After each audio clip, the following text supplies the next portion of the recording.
Salut les amis, on espère que vous allez bien, nous ça va tranquille. On est aujourd'hui avec Madame Samson Libia sur le BIC Résistance CHUG. Et oui, on n'est pas à la rivière, on est au BIC Résistance CHUG pour le 15e Lacou Santé, et Madame Samson est venue effectivement, a fait une petite conférence et va nous faire un petit débriefing après cette conférence pour nous expliquer son travail, son métier. Déjà va se présenter et sa fonction. Bonjour. Bonjour, alors je me présente Libia Samson, je suis instructrice de locomotion. Donc il s'agit de la rééducation des déplacements des personnes déficientes visuelles.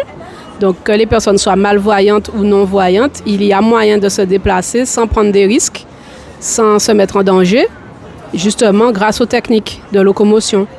Donc, c'est ça que je suis venue expliquer aujourd'hui. Dès que vous vous trouvez face à un diagnostic où on vous indique que vous êtes en dessous de 4/10 dioptrie pour la vue, eh bien, du coup, vous allez souvent faire des séances de rééducation orthoptique. Et c'est très bien. Mais ensuite, sachez que vous pouvez, à l'extérieur, utiliser toutes ces techniques orthoptiques qu'on vous présente en locomotion. Et c'est comme ça que vous pouvez garder votre autonomie, une certaine autonomie, en apprenant à compenser le manque de vue ou le fait de ne plus voir par tous vos autres sens que vous pouvez mettre en exergue en les développant par des techniques, toujours techniques de locomotion. Voilà, donc je suis venue présenter ceci parce que, eh bien, j'en discutais et ce n'est pas un métier connu. J'en discutais avec les autres militants et du coup, c'est ainsi que je me suis retrouvée ce matin. Alors, on vous a vu effectivement en intervention, on a senti un peu une forme de passion, vous prenez plaisir à faire ce travail. Donc, d'où vous est venue effectivement cette passion d'aider l'autre, effectivement, surtout les malvoyants, les non-voyants? Est-ce que vous avez des proches, des parents qui qui subissent cet handicap? Non, pas du tout. En fait, c'est tout au long de mes études que j'ai rencontré des personnes en situation de handicap. Et donc, dès ma licence STAPS, j'ai commencé à me spécialiser en permettant que les personnes en situation de handicap, quel que soit le handicap, accèdent à tout type d'activité, comme on dit, accéder à tout pour tous. Et du coup, j'ai milité pour ça aussi pendant mes études et c'est ainsi que pendant mon master, je me suis spécialisée dans tout ce qui est déficience sensorielle, après avoir travaillé avec les personnes déficientes motrices et déficientes mentales. Et du coup, il s'est trouvé que j'ai su qu'il y avait la possibilité de se spécialiser avec les personnes en basse vision. Et c'est ainsi que je suis partie faire 8 mois de formation où je passais à peu près 30 heures par semaine sous bandeau ou rarement avec des lunettes de simulation. Et ça m'a permis de mieux comprendre ce qu'ils vivent. Même si on ne pourra jamais se mettre dans la peau, ce n'est pas ça l'objectif. Mais l'objectif, c'est de pouvoir compléter les stratégies que les personnes déficientes visuelles mettent en place en leur proposant des techniques pour que ce soit beaucoup plus régulier et que leur déplacement soit à nouveau fluide et qu'ils reprennent goût à sortir de chez eux, qu'ils ne restent pas isolés. Alors, 30 heures par semaine avec un bandeau, donc c'est vrai que c'est un exercice assez difficile pour nous qui sont voyants, mais on imagine pour eux effectivement qu'ils vivent continuellement comme ça. Est-ce que c'était vous aviez des pauses durant la semaine ou bien vous avez des obligations de rester au moins un minimum de 6 heures ou 7 heures où vous pouvez effectivement faire des pauses, par exemple pour manger à midi et tout, dire que je fais 3 heures le matin, 4 heures l'après-midi. Comment ça se passe quand on gère les 30 heures par semaine? Alors, c'est comme quand on travaille 35 heures par semaine, sauf que là, eh bien, on apprend un quotidien avec sous cette forme. On apprend un quotidien. Donc, même quand ça arrivait bien sûr qu'on mange de façon valide, on va dire. Mais la plupart du temps, nos sorties se faisaient sous bandeau. Et les seuls moments de pause, c'était parce qu'on était souvent par groupe de 3. Il y avait un observateur un qui simulait, qui était déjà professionnel en tant qu'instructeur de locomotion en devenir, et la troisième personne qui était soit sous bandeau, soit en lunettes de simulation. Et on alternait comme ça pendant les 35 heures. Mais au final, ça revenait presque à faire 30 heures par semaine. Et les 5 autres heures, parce qu'on avait vraiment 35 heures de formation par semaine, minimum, les 5 autres heures, eh bien, c'était parce que c'était de la théorie. Donc justement, c'est là qu'on parlait de pluridisciplinarité et c'est pour ça que je ne travaille pas seule.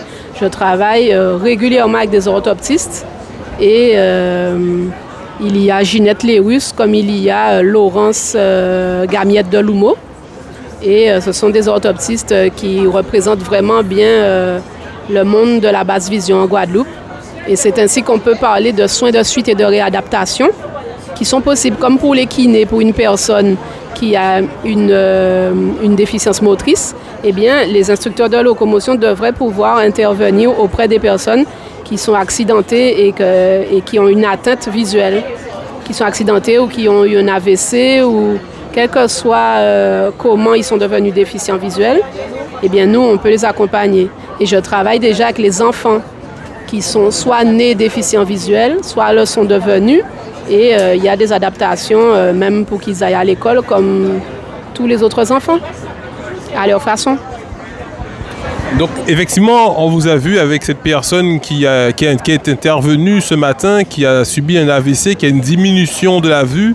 Donc, il y a des exercices, donc c'est pas perdu. Quand on perd certains dixièmes, donc il y a des exercices et des opérations à faire. Mais en matière d'exercice chez eux, qu'est-ce qu'ils peuvent faire pour au moins ne pas aggraver leur situation ou peut-être même améliorer leur situation? Qu'est-ce qu'ils peuvent faire dans leur domicile? Alors, parmi les techniques principales en locomotion, il y a ce qu'on appelle la technique de protection. À l'intérieur de chez soi, souvent, ça peut nous arriver de laisser des placards ouverts ou des portes entr'ouvertes. Et pour ne pas se cogner à ces portes entr'ouvertes qui peuvent encore plus fragiliser la personne et faire qu'elle ait encore moins envie de se mouvoir, eh bien, à ce moment-là, on place le bras d'une façon, avec technique, bien sûr, en fonction de la disposition des choses dans la maison. Et ainsi, on peut se protéger. Ça, c'est une première étape à l'intérieur de chez soi. Ensuite, une seconde étape, c'est la sensibilisation, toujours par le biais de l'instructeur de locomotion, la sensibilisation de l'entourage à la technique de guide. Donc, en fait, on se place toujours devant la personne qu'on aide. Les dents est devant. C'est comme si les dents étaient le bouclier. D'accord. Et il permet à la personne de ressentir s'il descend une marche ou s'il monte une marche parce que la personne le tient d'une certaine façon aussi. Et tout ça, je peux sensibiliser à ces techniques-là. Ça fait partie de mon métier. Et la troisième technique qui est très importante et qui s'adapte à toute situation extérieure au domicile, même tout autour du domicile, vers la pharmacie, vers la boulangerie, etc., il s'agit de la technique de canne. On monte les escaliers avec une certaine technique, on descend les escaliers avec un autre type de technique, on traverse la rue avec un type de technique. Il y a vraiment, etc., de techniques de locomotion qui permettent de se déplacer en sécurité en Guadeloupe. C'est totalement possible. Alors, dernière question, si on veut effectivement prendre contact avec vous pour pouvoir bénéficier justement de tout ce que vous avez appris en formation, comment on peut faire pour entrer en contact avec vous? Avez-vous un site internet, page Facebook, téléphone? Donnez-nous tout.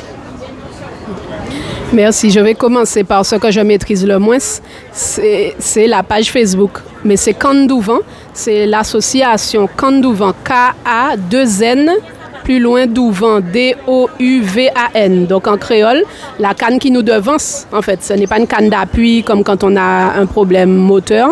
Là, il s'agit de la canne qui nous devance pour savoir ce qu'il y a devant nous. Donc c'est le site Facebook, la page Facebook.